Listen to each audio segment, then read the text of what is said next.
Hello everyone, DLWES में एक बार फिर से आपका स्वागत है। आज का हमारा साइकोलॉजी का टॉपिक रहेगा इंडिविजुअल डिफरेंसेस। इंडिविजुअल डिफरेंसेस का मतलब क्या है? Individual differences means no two individual are same. मतलब कोई भी दो अलग अलग प्राणी जो होते हैं, अलग अलग जो व्यक्ति होते हैं वो सेम नहीं होते। वो क्या कहलाते हैं? आपके इंडिविजुअल डिफरेंसेस कहलाते हैं। इंडिविजुअल डिफरेंसेस की जो स्टडी है वो फर्स्ट पर्सन था जिसने स्टडी किया था, इसको फ्रांसीसी गाल्टन थे। फ्रांसीसी गाल्टन ने ही इंडिविजुअल डिफरेंसेस की फर्स्ट स्टार्टिंग में सबसे पहले जो स्टडी करी थी वो किसने करी थी? फ्रांसीसी गाल्टन ने ही करी थी। अब बात आती है कि इंडिविजुअल डिफरेंसेस के कारण क्या क्या होते हैं। सबसे मेन कारण जो है हेरिडिटी को माना गया है कि जो हेरिडिटी है वही सबसे मेन कारण है इंडिविजुअल डिफरेंसेस का। और भी कारण हैं जो इसकी वजह से इंडिविजुअल डिफरेंसेस आते हैं, बट प्रायोरिटी जिसको दी जाती है वो इंडिविजुअल डिफरेंसेस में हेरिडिटी को दी जाती है कि 60% जो होता है इंसान में जो इंडिविजुअल डिफरेंसेस होते हैं वो किसकी वजह से होते हैं? हेरिडिटी की वजह से ही होते हैं। सेक्सुअल डिफरेंसेस होते हैं, टेम्परामेंट नेचर होता है, इमोशंस होते हैं, इकोनॉमिकल कंडीशंस होती हैं, एजुकेशन है, इन्वायरमेंट है, हेल्थ है, caste, race, nations and values भी इंडिविजुअल डिफरेंसेस पर इफेक्ट डालती हैं। अब आनुवांशिकता को, हेरिडिटी को इंडिविजुअल डिफरेंसेस पर जो माना है प्रभाव पड़ता है सबसे ज़्यादा वो मन के द्वारा, मन साइकोलॉजिस्ट है उनके द्वारा इस बात को माना गया है। इन्वायरमेंट भी एक बाहरी इफेक्ट है जो कि इंडिविजुअल डिफरेंसेस पर प्रभाव डालता है, जिसको रोस साइकोलॉजिस्ट ने इस बात को कहा है कि जो बाहरी प्रभाव है मीन से इन्वायरमेंट भी जो है इंडिविजुअल डिफरेंसेस पर प्रभाव डालता है। अब इंडिविजुअल डिफरेंसेस को स्टडी करने के जो मेथड हैं उनको क्या कहा गया है? PIAAE। P से पर्सनल, I से इंटेलिजेंस, ए से अचीवमेंट है, ए से एप्टीट्यूड टेस्ट और ई से इमोशंस टेस्ट है। मीन से पर्सनैलिटी को मेजरमेंट करने के, पर्सनैलिटी को स्टडी करने के जो मेथड है वो 5 हैं जिनको PIAAE कहा गया है। P से पर्सनैलिटी टेस्ट है, I से इंटेलिजेंट टेस्ट है, ए से अचीवमेंट टेस्ट है, ए से एप्टीट्यूड टेस्ट और इमोशन से टेस्ट कहा गया है। इंडिविजुअल डिफरेंसेस जो मेन क्वेश्चन बनता है कि वो कितने तरह के होते हैं। इंडिविजुअल डिफरेंसेस को 2 पार्ट्स में डिवाइड किया है। फर्स्ट है इन हेरिडिटी, जिसको हेरिडिटी का ही कहा गया है, और नेक्स्ट है एक्वायर्ड, जो कि इन्वायरमेंट से बंदा एक्वायर करता है, जो बाह्य है। तो हेरिडिटी इंडिविजुअल डिफरेंस 2 टाइप्स में डिवाइड किया गया है। नंबर 1 है इन हेरिडिटी और नेक्स्ट है एक्वायर्ड। इन हेरिडिटी में हेरिडिटी जिसमें किसी की बनावट है, फिजिकल उसकी हाइट है, लेंथ है, रंग कैसा है, ये सब कुछ आ जाते हैं। मेंटल एंड टेम्परामेंट में बच्चे का नेचर आ जाता है। एक्वायर्ड हेरिडिटी में क्या आती हैं? आपकी सोशल है, कल्चर है, इमोशंस और एजुकेशन। इमोशन जितने भी होते हैं इमोशंस वो किस में आते हैं? आपके एक्वायर्ड में ही आते हैं। इंडिविजुअल डिफरेंसेस के एक्वायर्ड जो कि सेकंड पार्ट है इंडिविजुअल डिफरेंसेस का में, उन्हीं का एक हिस्सा है इमोशंस। ये क्वेश्चन बनता है एग्जाम में। अब जो टाइप बच्चों के जो टाइप माने गए हैं इंडिविजुअल डिफरेंसेस के बेस पर वो कितने माने गए हैं? 2 माने गए हैं, नॉर्मल चाइल्ड और स्पेसिफिक चाइल्ड।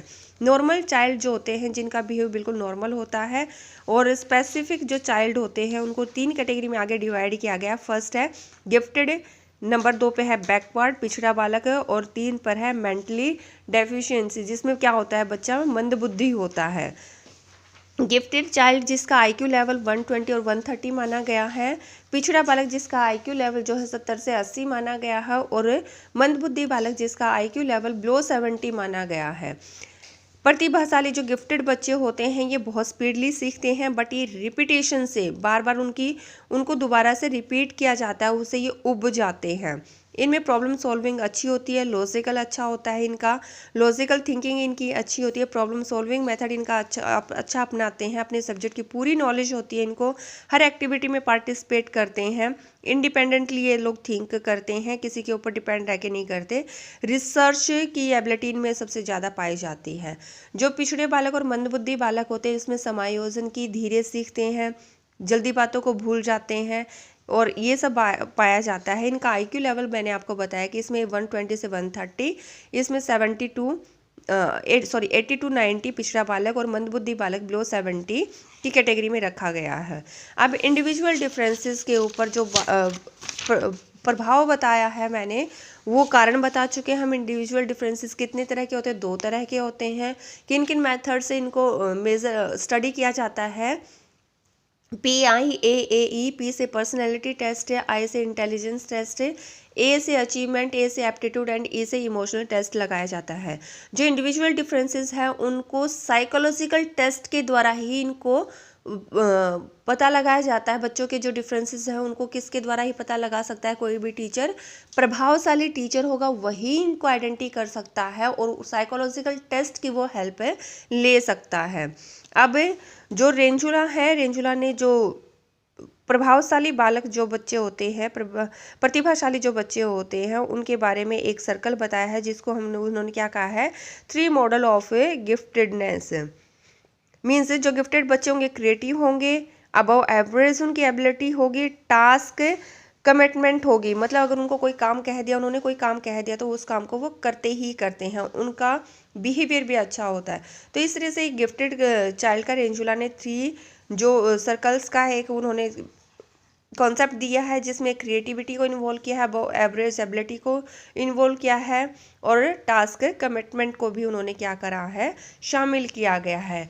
टाइप्स में अगर माना जाए तो कॉग्निटिव इनमें डिफरेंसेस होता है, डिसेबल पर्सन्स होते हैं, कॉग्निटिव होते हैं, इंटेलेक्चुअल होते हैं, सोशल एंड लैंग्वेज कम्युनिकेशंस पे डिफरेंस आ जाते हैं इनके, ऑर्थोपैडिक डिफरेंसेस आ जाते हैं, इमोशनल डिसऑर्डर आ जाते हैं बच्चों में। तो ये सारे के सारे क्या हो जाते हैं, डिसेबल जो पर्सन्स होते हैं उनकी आइडेंटिटी है कि उनका संज्ञानात्मक जो है डिसेबिलिटी मिलेगी उनके अंदर, उनकी लैंग्वेज पर कमांड और कम्युनिकेशन बहुत ही प्रॉब्लम रहेगी, उसके अंदर प्रॉब्लमेटिक रहेगी, लर्निंग डिसेबिलिटी होगी, उनमें इमोशनल डिसऑर्डर्स होंगे। अब बात आती है कि जो फादर ऑफ चाइल्ड क्राइम है, उनके फादर किसको कहा गया है, वो है सीजर लेम्ब्रोसो। सीजर लेम्ब्रोसो को जो है फादर ऑफ चाइल्ड क्राइम कहा गया है। इंडिविजुअल डिफरेंसेस की सबसे पहले स्टडी करी थी वो फ्रांसिस गाल्टन ने करी थी। और इंडिविजुअल डिफरेंस जो होते हैं बच्चे के अंदर वो कहाँ किस किस में माना गया है, गिफ्टेड चाइल्ड में माना गया है, बैकवर्ड में माना गया है और मेंटल में माना गया है। लेकिन एक और है इसमें जो क्या है, डेलिंक्वेंट, अपराधी बालक। अपराधी बालक जो 18 ईयर्स से बिलो की एज के होते हैं बच्चे, ये समाज के विरोध इनकी सारी एक्टिविटी होती हैं, इनका जो मॉरल स्टैंडर्ड होता है वो भी बहुत ही लो होता है, ये आइडेंटिटी नहीं कर पाते सही और गलत में, और जितनी भी इनकी सोशल एक्टिविटी रहेंगी वो एंटी सोशल एक्टिविटीज़ रहती हैं।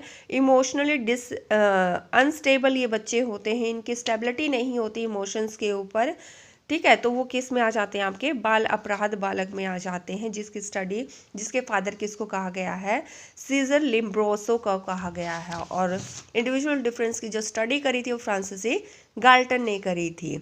आई थिंक आपको ये टॉपिक बिल्कुल क्लियर हो गया है। इसमें 2-3 चीज़ें जो याद रखने वाली हैं, इंडिविजुअल डिफरेंस क्या होता है कि बच्चे सेम नहीं होते हैं, वो इंडिविजुअल डिफरेंस है, ठीक है। टाइप्स के इन सब चीज़ों को रीज़न माना गया है इंडिविजुअल डिफरेंसेस के ऊपर, किसके द्वारा में इसको स्टडी किया जा सकता है, कौन कौन से टेस्ट लगाए जा सकते हैं, वो हमने PIAAE से हमने जो इनकी फुल फॉर्म है वो ये है।